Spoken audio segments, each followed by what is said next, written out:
వి gold trusted gold buyers తాకట్టులో ఉన్న బంగారాన్ని విడిపించి ఈ రోజు ఉన్న మార్కెట్ ధరకే కొనబడును. మరిన్ని వివరాలకు సంప్రదించండి 7710772020.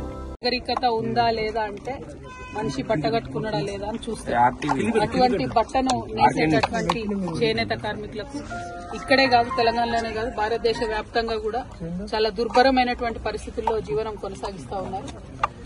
ఇప్పుడు ఇక్కడ ఉండేటటువంటి చేనేత కార్మికులకు తెలంగాణ రాష్ట్రం వచ్చిన తర్వాత కేసీఆర్ గారి ఆలోచనతో కొంత మనం పెన్షన్ ఇచ్చుకున్నాం, కొంత నూలుకు మరి డిస్కౌంట్ ఇచ్చుకున్నాం.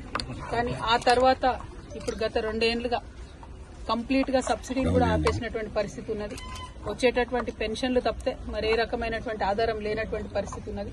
ప్రత్యేకించి చేనేత కుటుంబాలలో మరీ ముఖ్యంగా చేనేత పెన్షన్ ఒకరికి వచ్చినా సరే ఇంకొకరు వృద్ధులు ఉంటే నార్మల్ పెన్షన్, వృద్ధాప్య పెన్షన్ వాళ్ళకు వచ్చే విధంగా ప్రభుత్వం ఆలోచన చేయాలని చెప్పి నేను డిమాండ్ చేస్తా ఉన్నాను. ఎందుకంటే పొద్దంతా కూర్చొని నేసినటువంటి చీర కూడా వారు సొంతంగా వ్యాపారం చేసుకోలేనటువంటి పరిస్థితి ఉన్నది. వారు సొంతంగా వ్యాపారం చేసుకుని పెట్టుబడి పట్టేటటువంటి పరిస్థితి ఉంటేనేమో వేరుంటది, కానీ అట్లా లేకుండా కూలికి పోయేటటువంటి పరిస్థితి ఇప్పుడు వచ్చింది. కాబట్టి ఇంట్లో ఒకరికి చేనేత పెన్షన్ వచ్చినా ఇంకొకరికి వృద్ధాప్య పెన్షన్ ఇచ్చే విధంగా ప్రభుత్వం తక్షణం ఆలోచన చేయాలి. 1, 2 పెండింగ్ ఉన్నటువంటి సబ్సిడీలు తొందరగా రిలీజ్ చేయాలి.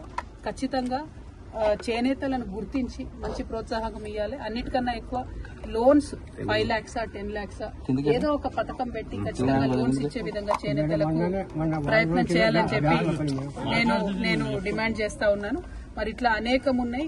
ఫ్యూచర్ జనరేషన్, కొత్త జనరేషన్ లోన్స్ తీసుకొనైనా వాళ్ళు ఏదైనా చిన్న పరిశ్రమ పెట్టుకోగలుగుతారు, స్వయంగా బతకగలుగుతారు. అవసరమంటే ఇవాళ రేపు ఇంటర్నెట్ లో, ఆన్లైన్ లో సేల్ చేసుకునే పరిస్థితి ఉన్నది.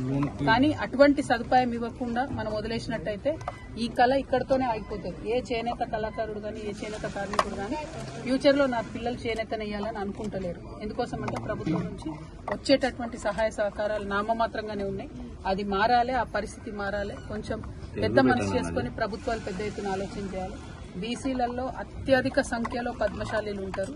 అందరికన్నా లార్జెస్ట్ పాపులేషన్ అని చెప్తారు. ముదిరాజులు, పద్మశాలీలు పెద్ద సంఖ్యలో ఉంటారు. కానీ వారికి ఇప్పటి వరకు కూడా రాజకీయంగా కూడా ఎటువంటి ప్రాధాన్యత లేదు. కనీసం ఎక్కడి నుంచి కూడా ఏ పార్టీలు కూడా పద్మశాలీలకు పట్టుమని ఒక పదవి ఇచ్చినట్టయితే మనకు కనబడదు. సో ఒక్కసారి రాజకీయ ప్రాధాన్యత పద్మశాలీలకు పెరిగితే ఖచ్చితంగా వాళ్ళ పక్షాన కూడా కొట్లాడేటటువంటి అవకాశం ఉంటుంది. కాబట్టి రాజకీయ ప్రాధాన్యత కూడా పద్మశాలీలకు ఇచ్చే విధంగా అన్ని పార్టీలు కూడా ప్లాన్ చేయాలి.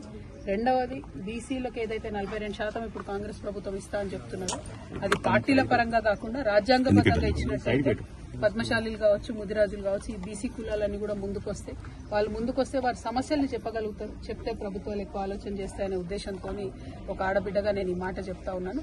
మరి ఇవాళ ఇక్కడ కొత్తకోటకు వచ్చి కొత్తకోట చేనేత కళాకారుల యొక్క నైపుణ్యాన్ని దగ్గరుండి చూడడం జరిగింది. ప్రతి స్టెప్ లో కూడా చాలా కష్టం ఉన్నది, కాయ కష్టం ఉన్నది.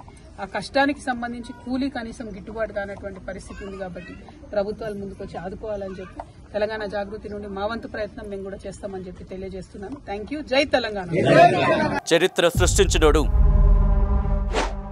ఇప్పుడు ఆ చరిత్రని తిరగరాయబోతున్నాడు.